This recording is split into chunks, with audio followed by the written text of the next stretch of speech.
Dans cette vidéo, on va découvrir 3 manières dont vous allez pouvoir extraire du texte de documents.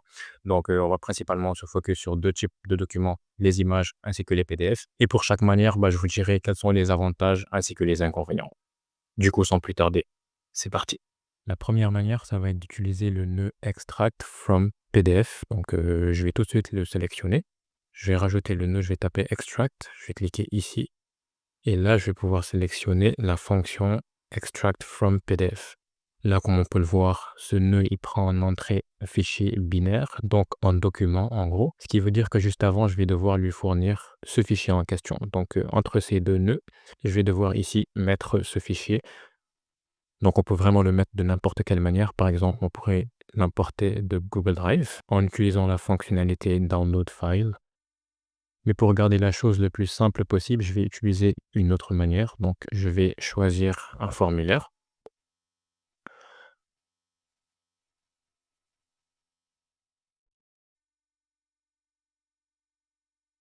Donc, le déclencheur. Et c'est à travers ce formulaire que je vais pouvoir soumettre ce fichier. Donc, pour les titres du formulaire, je vais mettre juste fichier. Pour la description, veuillez soumettre votre fichier. Et du coup, pour l'élément, on n'en aura besoin que d'un seul. Je vais l'appeler fichier. Et le type de l'élément, taper file, donc fichier encore une fois. Là, je vais désélectionner cette case pour qu'on puisse en mettre qu'un seul. Je vais cliquer sur Execute Step. Donc, je vais cliquer sur Execute Step. Donc là, ça m'affiche le formulaire en question. Je vais juste cliquer ici sur Choose File et sélectionner le fichier en question. Donc voilà, là, j'ai sélectionné un fichier. Et juste pour vous montrer ce fichier que j'ai choisi, c'est ça. C'est tout simplement une template, donc une template de facture. Et du coup, je vais soumettre. On peut voir que sur N8N, les données sont arrivées. Le fichier est bien parvenu. Et si je le télécharge, je pourrais tout simplement voir que c'est bien cette template de facture. Ok, du coup maintenant je vais pouvoir actionner ce nœud que vous voyez ici, ce nœud qui est tout simplement chargé d'extraire le texte de ce fichier PDF. Donc je vais cliquer ici. Bon là ça me signale une erreur, ça me dit qu'il n'y a pas de case qui s'appelle data. Donc si je rentre sur ce nœud, il s'agit de cette case-ci. Donc j'ai dit que la case où se trouve le fichier binaire s'appelle data. Enfin, c'est pas moi qui l'ai dit, c'est juste que quand tu crées ce nœud, c'est data qui se met ici par défaut. Sauf que là, si on regarde à gauche, on peut voir que la donnée, je l'ai appelée fichier. Donc, je vais devoir ici changer le nom et mettre fichier. Et là, a priori, ça devrait fonctionner. Ok, donc on peut voir que ça nous retourne pas mal d'informations. Et les données qui nous intéressent, nous, elles sont ici dans la case texte. Donc je vais changer la vue, je vais mettre en table pour que ce soit un peu plus lisible. Et voilà, on peut voir que les données sont juste ici. Ok. Je vais essayer de scinder l'écran en deux afin qu'on puisse comparer ce que ça nous a retourné comme résultat avec ce qu'il y a vraiment dans la facture.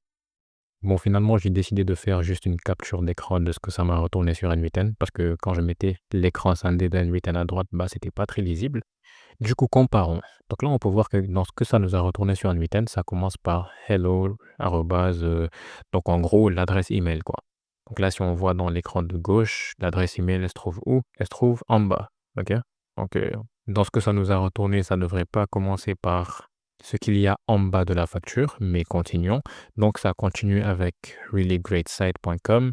Donc ça, on regarde, on voit que c'est toujours en bas. Puis le numéro du téléphone et ensuite, ça commence avec les articles. Donc, sweatshirt and trouser jack. Donc voilà, ici, sweatshirt and trouser jack. Donc, on peut voir que c'est pas super ordonné. Nous, on aurait aimé que ça aille de haut en bas pour plus de cohérence. Et là encore, vous pouvez voir que ici, ça dit total, puis ça dit ici discount, taxe, subtotal, et ensuite seulement ça donne des chiffres. Donc 1000 $ par exemple, puis 30 $, puis ça donne le nom de la personne qui se trouve en haut, si on regarde bien, tout en haut à gauche. Donc on peut voir que la transcription du PDF qui nous a été retourné, elle n'est pas super ordonnée. Ça va être l'un des désavantages de cette méthode d'extraction avec ce nœud que vous voyez ici, donc extract from file. Le deuxième désavantage que je verrai avec ce nœud-ci, c'est que vous devez obligatoirement avoir un PDF qui a véritablement du texte à l'intérieur. Donc, je vais m'expliquer. Ici, donc sur le PDF, vous pouvez voir que c'est vraiment du texte. Donc, je peux par exemple sélectionner le texte, je peux le copier, je peux en faire vraiment ce que je veux. C'est vraiment du texte. Donc, en gros, ça a été saisi à partir d'un ordinateur, donc peut-être un fichier Word, je ne sais pas.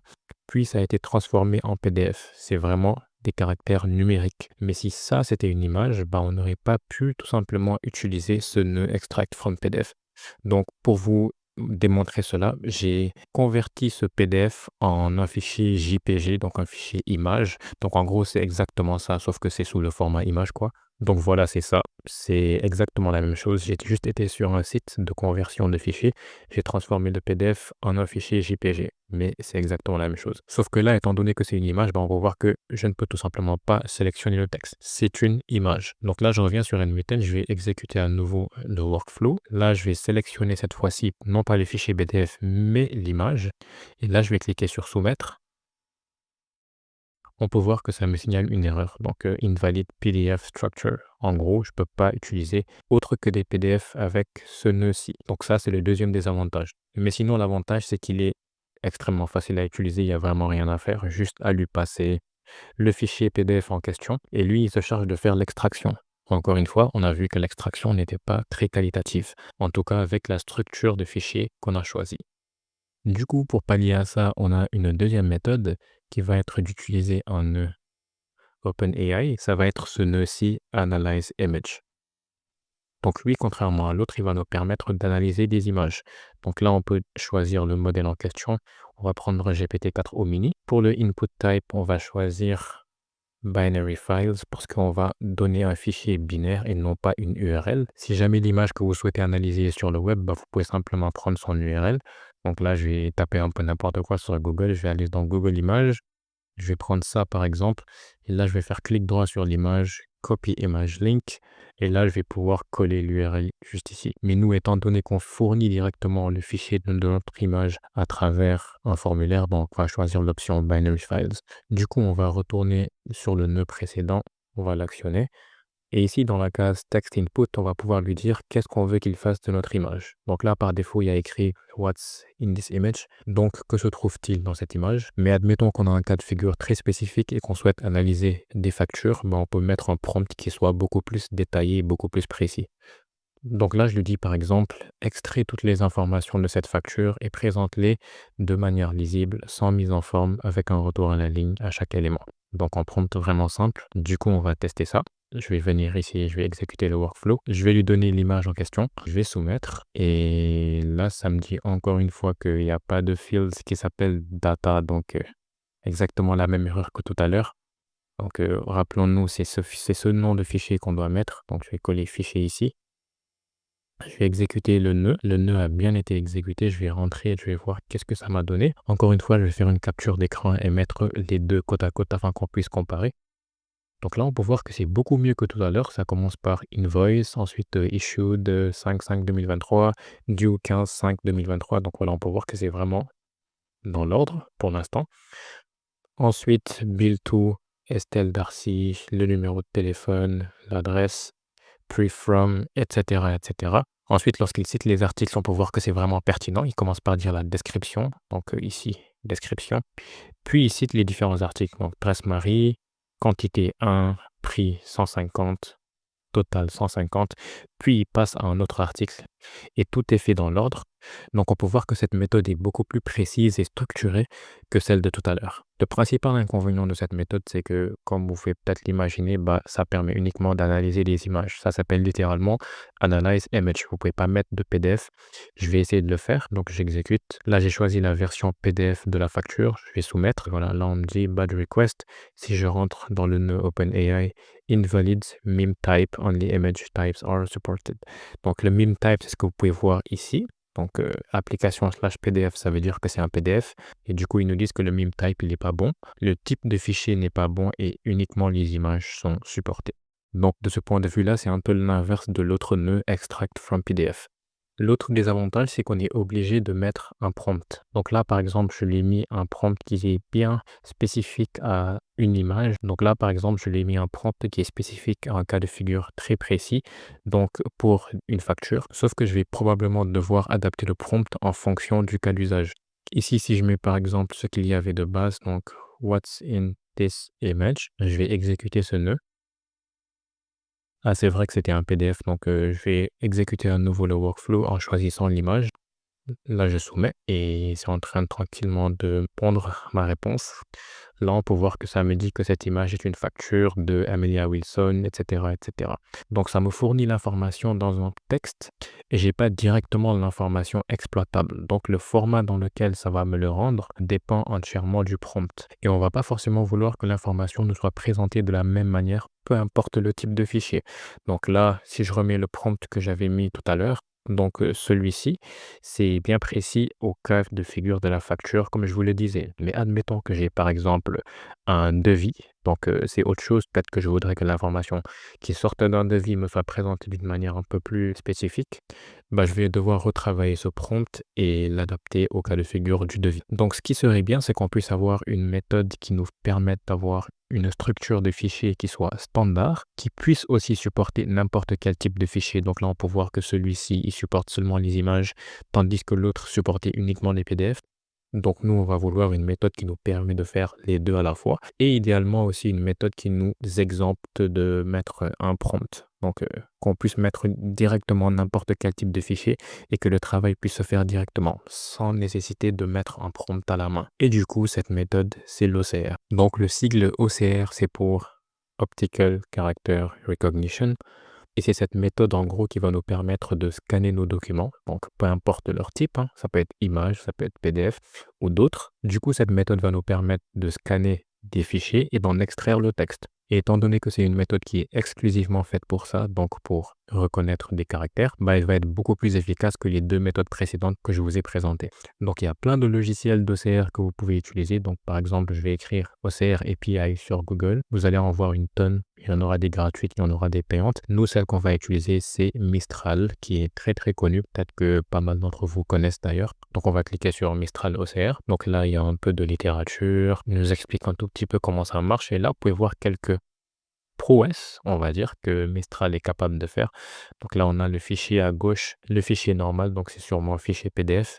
Et là, à droite, on a le résultat après passage sous l'OCR. Donc ça reconnaît le texte en gros et ça nous le met normalement sous la forme d'un fichier qu'on va pouvoir exploiter après. Donc on descend, il y a plein d'autres exemples. Donc là, c'est des formules mathématiques. Ici à droite, c'est le fichier de base. Et ici, c'est le fichier après avoir été scanné avec l'OCR. Là encore, après bon là ils ont mis une autre langue, je pense que c'est pour prouver que Mistral OCR permet de supporter plusieurs langues. Et il y a celui-ci qui est vraiment impressionnant. Donc on peut voir que l'image, elle a été prise dans ou plutôt d'un angle vraiment aléatoire. Mais on peut voir qu'après passage sur l'OCR, bah, ça nous a tout mis normalement. Voilà, donc tout est propre, tout est carré et tout est prêt à exploiter. Bref, assez papoté, il est temps de pratiquer. Donc nous, on va vouloir utiliser l'API de Mistral. On va cliquer ici sur Try the API. Là, je suis déjà connecté, mais bon, vous aurez juste à vous inscrire si ce n'est pas déjà fait et choisir le plan gratuit parce que je pense qu'ils vont vous proposer entre un plan gratuit et un plan payant. Et une fois que vous aurez fait tout ça, bah, vous allez vous retrouver sur cette page. Vous allez venir ici dans la section clé API. Et là, moi, j'ai déjà ma clé d'API, mais vous allez venir ici, cliquer sur créer une nouvelle clé, l'appeler comme vous voulez. Vous n'êtes pas obligé de mettre une date d'expiration et là, vous cliquez sur créer une nouvelle clé. Ça va vous générer votre clé, vous la copiez et vous la gardez très précieusement quelque part sur votre PC parce qu'une fois que vous aurez cliqué ici sur terminer, ils ne vont plus jamais vous l'afficher parce que c'est une information confidentielle.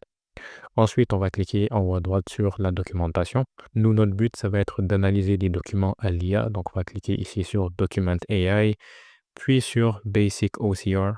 Et là, ils vont nous dire tout ce qu'on aura à faire pour extraire du texte de nos fichiers. Donc là, il y aura trois méthodes, l'extraire d'un PDF ou l'extraire d'un PDF qui sera uploadé ou enfin l'extraire d'une image. Et si vous vous posez la question, la différence entre OCR with Uploaded PDF et OCR with PDF, c'est qu'avec celui-ci, on spécifie le PDF à l'aide d'une URL, donc un lien, tandis qu'avec celui-ci, on spécifie le PDF tout simplement avec ces données binaires, tout simplement. Donc c'est un peu similaire à ce qu'on avait fait avec le nœud OpenAI. Donc il y a deux méthodes URL ou le fichier binaire. Nous, on va se focaliser sur celui-ci, étant donné qu'on fournit notre donnée, notre PDF à travers un formulaire. Donc, on donne directement le fichier du PDF. On va utiliser la méthode avec un PDF uploadé. Du coup, la première chose à faire, ça va être d'uploader le PDF afin que notre API Mistral puisse y avoir accès. Donc nous, une fois qu'on aura fourni notre PDF à travers le formulaire, on va devoir utiliser une requête HTTP. On va taper HTTP request. Ce nœud HTTP request, il va nous permettre d'interagir avec des services qui ne sont pas disponibles sur N8N. Donc, comme vous pouvez le voir ici, on est en train de lire la documentation sur le site de Mistral. Donc, on n'est pas comme à notre habitude en train d'utiliser un nœud. Donc voilà, cliquez ici, cherchez un nœud, je sais pas moi, Gmail, puis voilà. On n'est pas en train de faire ça, on est littéralement en train d'interagir avec un service qui est externe, qui n'est pas disponible sur N8N. Et donc, ce nœud HTTP request, il nous permet justement de faire ça, d'interagir avec des services externes. Et si vous avez du mal avec le concept de requête HTTP, donc HTTP request, ainsi que du concept d'API, je vous ai fait une vidéo pour ça. Je vais vous la mettre en description. C'est une vidéo qui est entièrement dédiée à expliquer ce concept-là parce que je sais que ça peut être flou pour certains. Du coup, là, dans notre nœud HTTP request, il y a plein d'informations qu'on va devoir remplir, mais vous allez voir qu'on pourra s'épargner tout ça en important ici ce qu'on appelle le curl. Donc, si on clique sur Import curl, on va pouvoir coller une commande ici.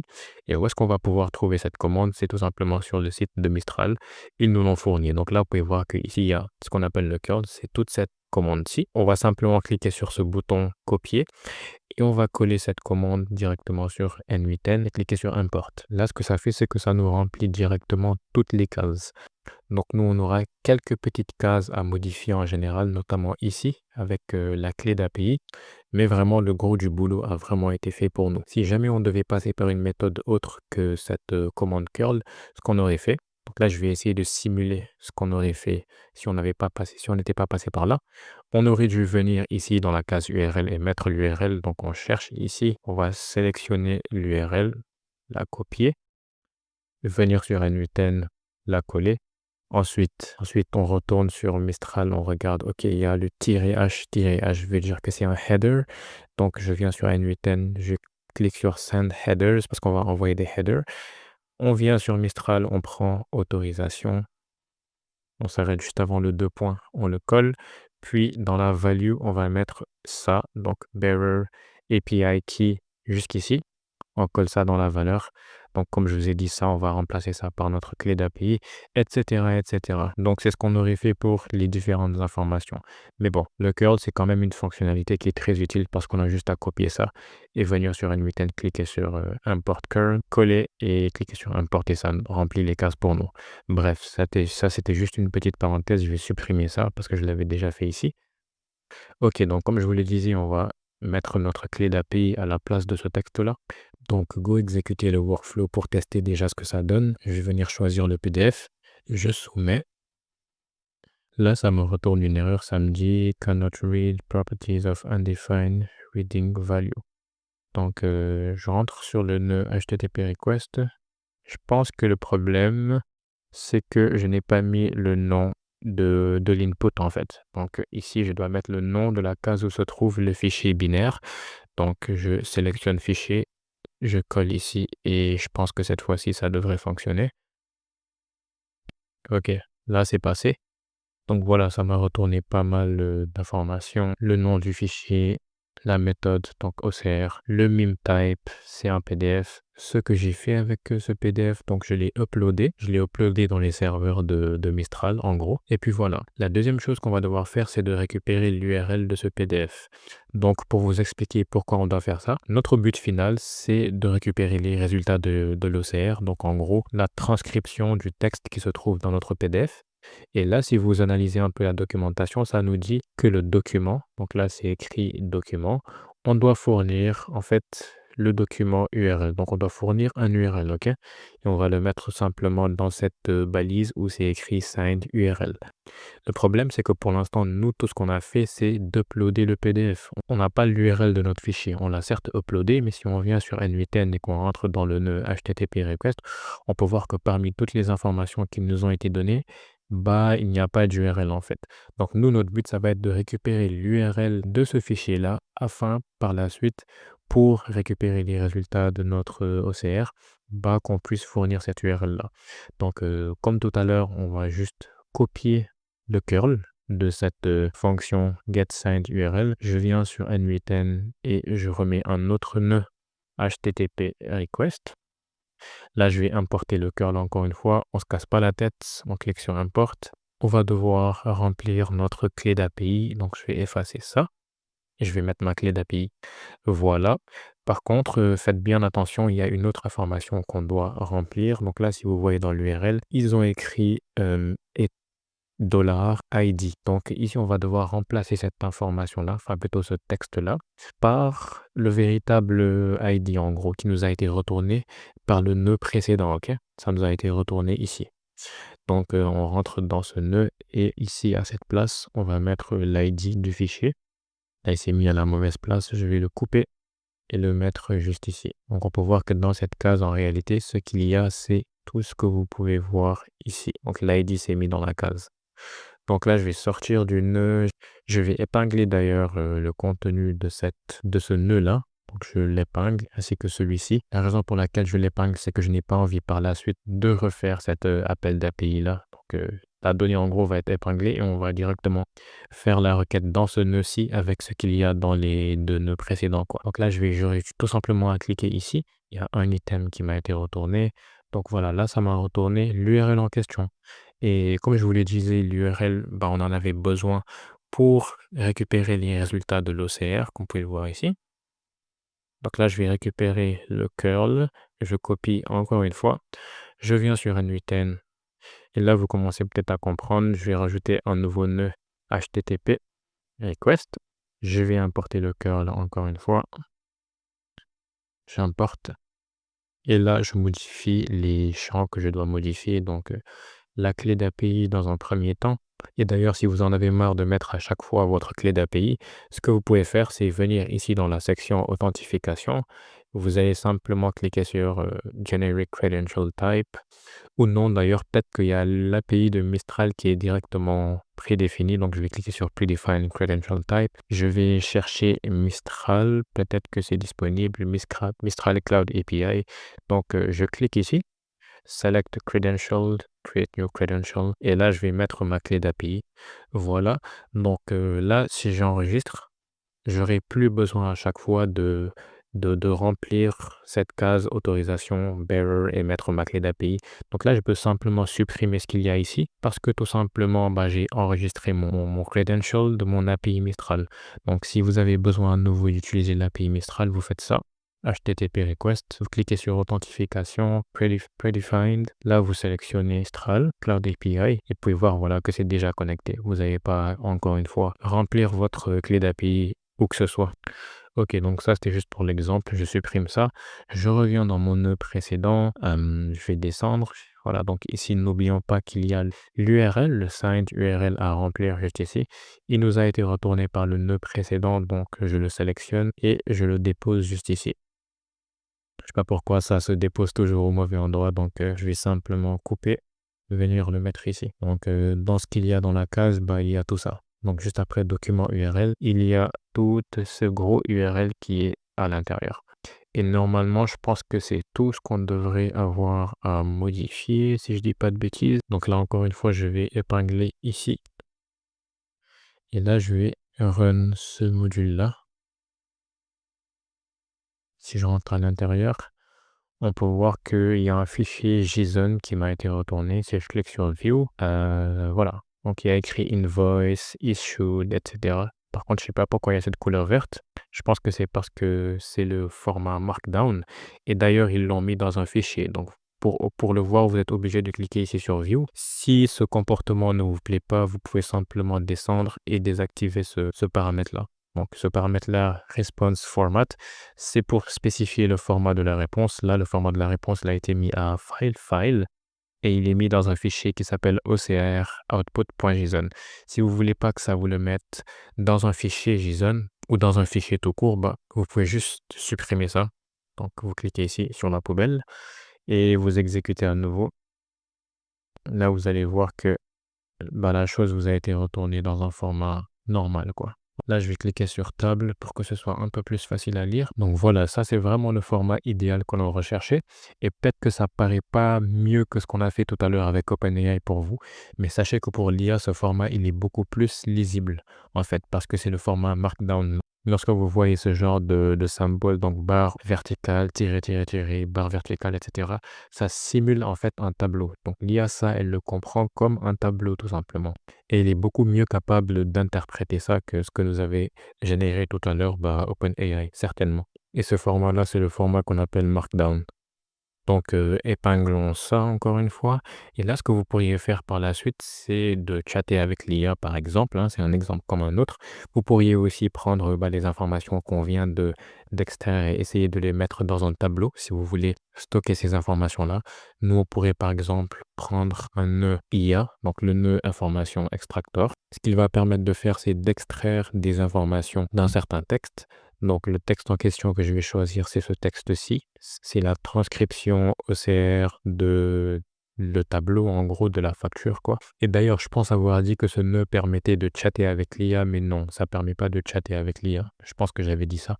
Mais ça permet simplement d'extraire des informations qu'on va prédéfinir. Donc là, je vais cliquer sur Add Attribute. Je vais cliquer, ou plutôt, je vais taper, par exemple, Issue Date. Je sais que dans le texte, il y a l'issue date, il y a écrit issued, deux points, et il y a mis la date. Donc, je peux taper ici, il nous oblige à mettre une description. Donc, je vais mettre the issue date of the invoice. Là, je vais cliquer sur Add Attribute. Je vais prendre une autre information, due date, par exemple. Je copie ça. The due date of the invoice. Et là, vous pouvez mettre d'autres informations, par exemple le subtotal. Et là, le total. Donc, encore une fois, c'est redondant, mais voilà. The total of the invoice. La description, elle permet à l'IA de mieux comprendre qu'est-ce qu'elle doit mettre dans la case. Bon, ici, ça peut paraître évident si j'écris subtotal, sachant qu'il y a un seul subtotal. Mais bon, c'est toujours utile pour l'IA afin qu'elle fasse pas de bêtises et qu'elle prenne les bonnes informations, quoi. Donc là, je vais tester, je vais cliquer sur Execute Step. Ok, là, ça me dit que j'ai pas seté le modèle. Donc, n'oublions pas que c'est un nœud IA. Effectivement, qui dit nœud IA, dit LLM. Il faut mettre un LLM. Moi, je vais choisir OpenAI. GPT 4.1, non, je vais pas prendre ça. Je vais prendre GPT 4 au mini. Et puis voilà, je vais à nouveau exécuter l'étape. Si je viens sur Output, voilà, issue date, il a mis le 5 mai 2023. On peut voir que issue date, c'est là, 5 mai 2023. Due date, 15 mai 2023. Due, 15 mai 2023. Subtotal 1000, total 970. Et d'ailleurs, c'est un peu difficile à lire ici, donc je vais y venir directement sur la facture. Subtotal 1000 et total 970. Donc, il a bien retenu l'information. Il a bien extrait plutôt l'information. Donc là, comme je vous le disais, l'OCR, c'est une méthode qui est très polyvalente. Vous pouvez venir et tenter l'expérience avec les images. Donc moi, je ne le ferai pas dans cette vidéo. Ce serait un peu redondant, mais voilà, c'est un peu la même chose. Donc le code que vous voyez ici, ça va être pour récupérer les résultats de l'OCR de l'image. Donc vous allez faire tout simplement comme on l'a fait tout à l'heure. Commencez par uploader le fichier. Une fois que vous avez uploadé le fichier, vous allez récupérer l'URL du fichier. Et enfin, vous allez venir ici et utiliser ce code-ci en remplaçant cette case par votre vrai URL que vous aurez été retourné à travers le nœud HTTP request. Encore une fois, si vous avez un peu de mal avec toute cette documentation ainsi que le nœud HTTP request, son utilisation, n'hésitez pas à aller voir la vidéo que j'ai faite à ce sujet. J'y ai mis beaucoup d'efforts et bon voilà, je pense que ça peut beaucoup vous aider si jamais vous êtes assez peu familier à ce concept-là. Mais sinon, pour pousser le truc un peu plus loin, admettons que vous soyez un business et que vous ayez plein de factures de ce style-là. Ok, ça c'est votre template et qu'en fonction des différents clients ainsi que des différentes commandes, vous avez une structure différente. Non, pas une structure différente. La structure est la même, mais ce que je veux dire, c'est que le contenu sera différent. Donc là, par exemple, il y a 5 articles, mais avec quelqu'un d'autre, il pourrait y en avoir 3 ou il pourrait y en avoir 6 et le total, il changerait quoi.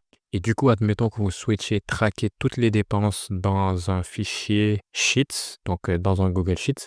Ce que vous pourriez faire, c'est utiliser un agent IA. Donc, je vais même supprimer ça carrément.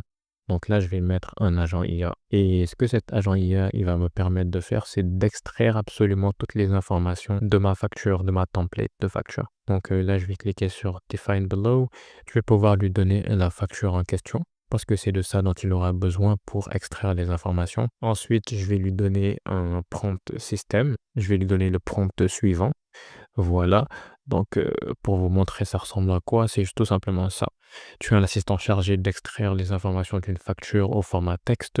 Tu dois ressortir les éléments suivants, la date d'émission, la date d'échéance, les informations du client, les informations de l'expéditeur, la liste des articles, en sachant que chaque article doit contenir description, quantité, unit price, sous-total, remise, total à payer. Donc voilà, imaginons que vous souhaitez faire ça pour votre propre cas d'usage, n'hésitez pas à changer légèrement le prompt ou totalement le prompt d'ailleurs, si vous y voyez. Par contre, la partie la plus importante, ça va être d'activer ce paramètre-là, Require Specific Output Format, pour que l'IA puisse nous sortir la réponse dans un format qui soit vraiment satisfaisant et qu'on pourra par la suite utiliser les informations. Donc pour vous montrer ce que je veux dire par là, je vais tester ce que ça va donner tout de suite sans activer ce paramètre-là.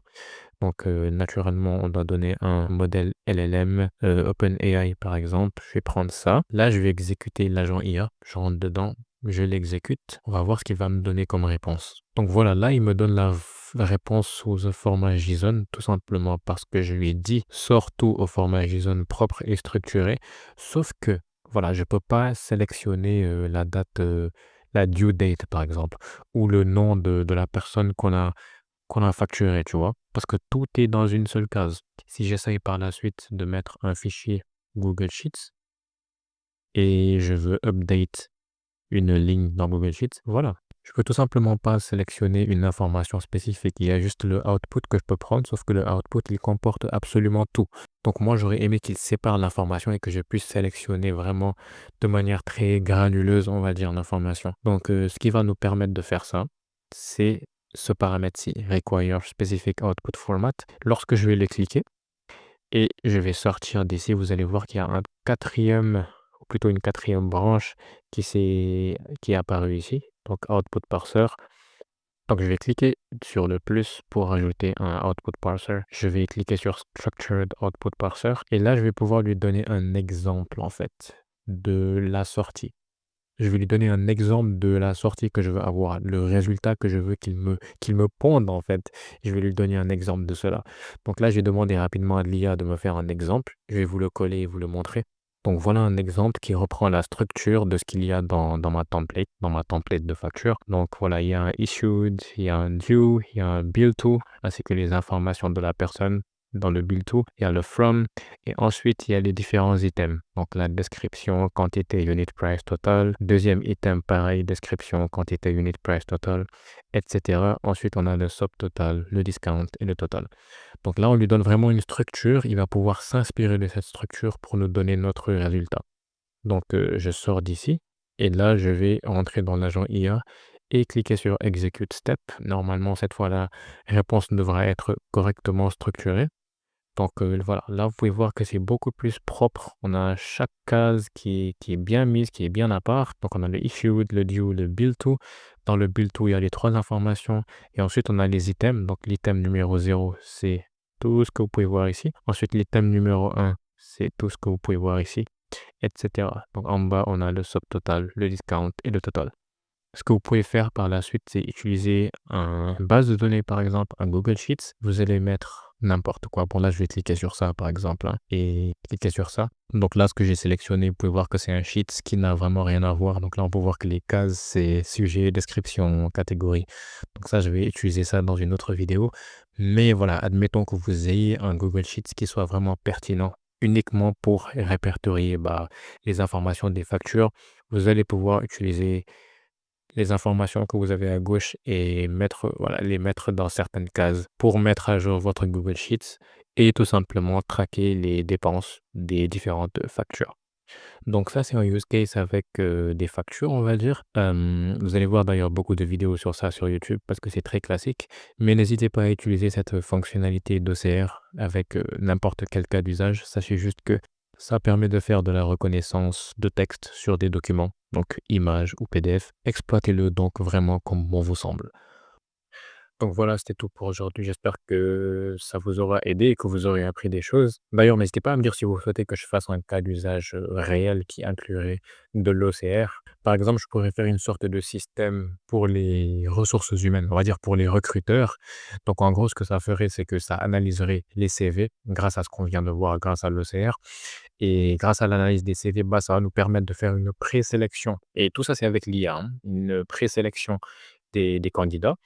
Après la présélection des candidats, pourquoi ne pas inclure un agent vocal IA qui va ensuite encore plus, qualifier les candidats qui auront été retenus parmi ceux qui auront été présélectionnés. Donc ça va se faire, à travers un agent vocal, téléphonique et par la suite, pourquoi pas générer une sorte de rapport pour le recruteur afin qu'il sache, voilà, pourquoi l'IA a fait tel ou tel choix.